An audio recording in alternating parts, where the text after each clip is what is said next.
mabuhay ang PhilHealth, mabuhay ang Sambayanang Pilipino, mabuhay ang Cebu, mabuhay ang Bagong Pilipinas dahil bawat buhay mahalaga.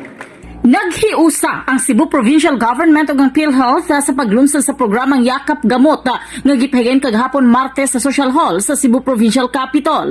Ang Yakap Gamot usa ka outpatient benefit package sa PhilHealth nga nagtumong sa pagpaligon sa serbisyong medikal gawas sa ospital ug sa pagpasiugda sa preventive care. Suma sa matig pasiugda ang maong inisyatiba dako kining papel sa pagdasig sa sayong pagkonsulta sa doktor, pagpadayon sa pag-atiman sa pasyente ug pagpugong sa mga sakit ilabi na sa level sa primary care o komunidad.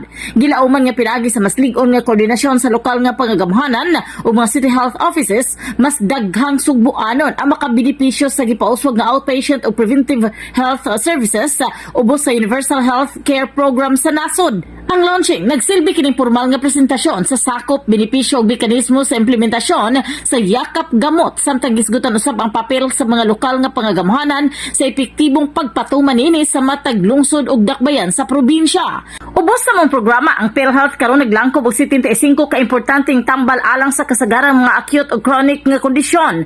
Ang benepisyo naghatag og tinuig nga limit hangtod sa 20,000 pesos sa matag miyembro ug matag dependent.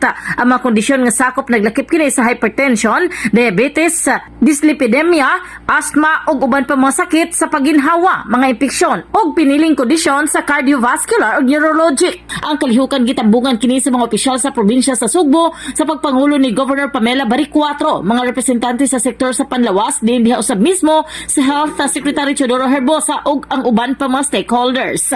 Pinagi sa mga programa gitinguha sa probinsya sa Sugbo ug sa PhilHealth nga mas siguro ang mas dali, mas lapad ug mas makatawhanong serbisyo sa panlawas alang sa tanang Sugbuanon. In the heart of changing lives, kini si Brigada Junalyn Humwabis sa 90.7 Brigada News FM Cebu, the Music and News Authority.